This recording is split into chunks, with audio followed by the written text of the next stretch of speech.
విజయ్ సాధించినటువంటి సంచలన విజయాన్ని మన బీసీ ఉద్యమానికి ఏ విధంగా అన్వయించుకుందాం అనే విషయంపైన చర్చించుకుందాం.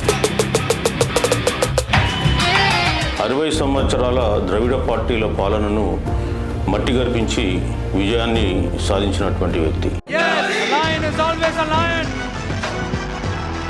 There are so many jackals and other animals in the forest, but there will be only one lion, and even if it is single, it will be the king of jungle. ఈ మూడు పార్టీలు సంయుక్త ఆంధ్రప్రదేశ్ తెలంగాణ రాష్ట్రాన్ని పీల్చి పిప్పి చేసినాయి.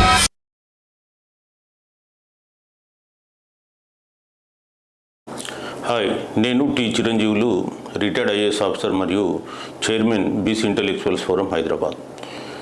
ఈరోజు మనం ఈ మధ్య జరిగినటువంటి తమిళనాడు ఎన్నికల్లో విజయ్ సాధించినటువంటి సంచలన విజయాన్ని మన బీసీ ఉద్యమానికి ఏ విధంగా అన్వయించుకుందాం అనే విషయంపైన చర్చించుకుందాం.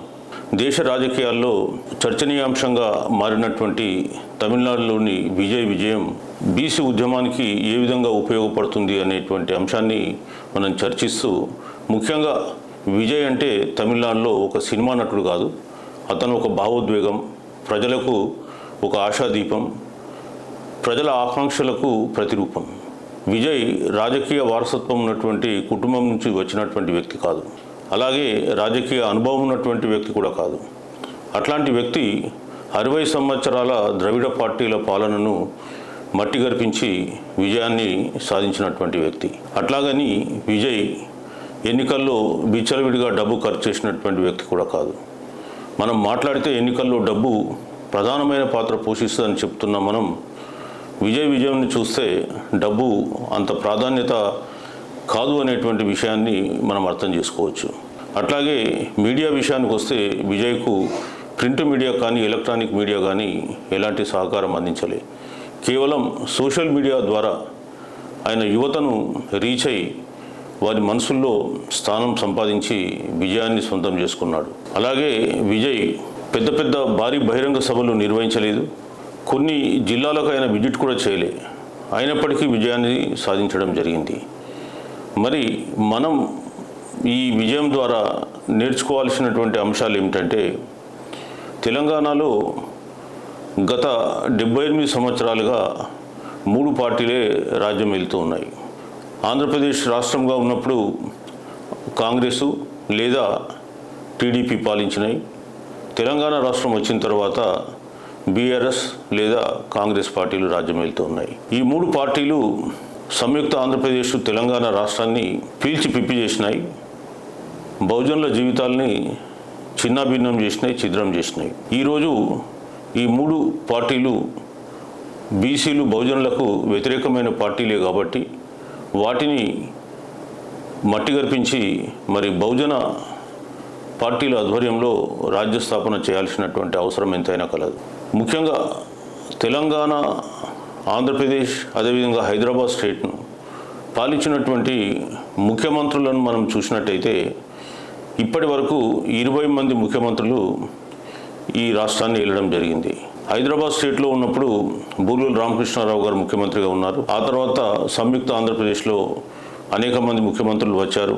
తెలంగాణ వచ్చిన తర్వాత 2 ముఖ్యమంత్రులు వచ్చారు. మొత్తానికి 20 మంది ముఖ్యమంత్రులు. హైదరాబాద్ స్టేట్లో 1, సంయుక్త ఆంధ్రప్రదేశ్లో 17, తెలంగాణ వచ్చిన తర్వాత 2, మొత్తం 20 మంది ముఖ్యమంత్రులు ఈ రాష్ట్రాన్ని గత 76 సంవత్సరాలుగా పాలిస్తూ ఉన్నారు. కులాల వారీగా చూసుకున్నట్టయితే ఈ రాష్ట్రాన్ని పాలించిన వారిలో అందులో సింహభాగం పాలించినటువంటి వాళ్ళు రెడ్లు.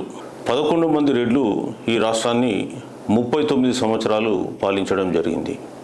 అలాగే బ్రాహ్మణులు 2 పాలించారు, వారు 5 సంవత్సరాల 3 నెలల కాలం పాలించడం జరిగింది.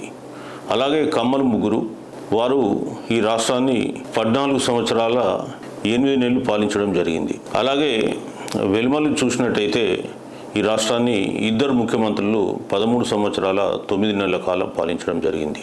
వైశ్యులు 1 పాలించారు, 1 year 3 months పాలించడం జరిగింది. ఇక ఎస్సీ ఎస్టీలకు వస్తే దామోదరం సంజీవ గారు 1 మాత్రమే 2 సంవత్సరాల 2 నెలల కాలం పాలించడం జరిగింది. మరి జనాభాలో 56.33% ఉన్నటువంటి బీసీలు ఏ ఒక్క రోజు కూడా ఈ రాష్ట్రంలో ముఖ్యమంత్రిగా పాలించినటువంటి రోజులు లేవు. మరి మెజారిటీ ప్రజలైనటువంటి బీసీలు ఎందుకు ఈ రాష్ట్రాన్ని ముఖ్యమంత్రిగా పాలించలేకపోయారు? అలాగే ఈరోజు తెలంగాణలో చూసినట్టయితే ముఖ్యంగా నిరుద్యోగం అనేది తెలంగాణలో యువతలో అత్యంత ప్రాధాన్యత కూడుకున్నటువంటి అంశం. ప్రతి సంవత్సరం నిర్వహించే పీరియాడిక్ లేబర్ ఫోర్స్ సర్వే ప్రకారం జాతీయ సగటు 3.1 అయితే తెలంగాణలో 5% నిరుద్యోగం ఉంది. అలాగే ప్రతి నలుగురిలో ఒకరు తెలంగాణలో నిరుద్యోగులు. ముఖ్యంగా ఈరోజు జంజడ్ జనరేషన్ అయిన యువత కోరుకుంటుంది ఏంటంటే ఉద్యోగము, ఉపాధి భద్రత, పారదర్శక పాలన, అదేవిధంగా సామాజిక న్యాయంతో కూడిన జవాబుదారీతనం, ఈ అంశాలపై వారు స్పందిస్తూ ఉన్నారు. విజయ్ కూడా తమిళనాడులో యువతను ఆకర్షించుకునే ఈరోజు ఎన్నికల్లో గెలవడం జరిగింది. మరి తెలంగాణలో చూసినట్టయితే సిపెక్ సర్వే ప్రకారం 15 సంవత్సరాల నుంచి 60 సంవత్సరాల వయసు వరకు ఉన్నవాళ్ళు 2,53,00,000 మంది ఉన్నారు. ఇందులో మనం 18 నుంచి 40 సంవత్సరాల వయసున్న వాళ్ళని చూసినట్టయితే సుమారు 1,50,00,000 మంది యువత ఉన్నారు. మరి ఈ యువతను మనం వారి ఆకాంక్షల్ని అర్థం చేసుకొని మన వైపు తిప్పుకుంటే ఖచ్చితంగా విజయం అనేది సాధ్యం కావడం జరుగుతుంది. తెలంగాణలో ఇప్పటి వరకు మనం ఈ 3 పార్టీల పాలన చూసాం. ఈ పాలనకు భిన్నంగా యువతలో ఆకాంక్షలు కలిగించి అధికారంలోకి వచ్చినాక పాలన చేసినట్టయితే తెలంగాణ రాష్ట్రం సుభిక్షమైన రాష్ట్రంగా మారే అవకాశం ఉంది. ముఖ్యంగా బీసీలకు, బహుజనులకు రాజ్యాధికారంలో భాగస్వామ్యం లేకపోవడంతో పాలించినటువంటి పార్టీలు సహజ వనరులను దోచి ప్రజల పేర అప్పులు చేసి వారి సంపదను పెంచుకోవడం జరిగింది.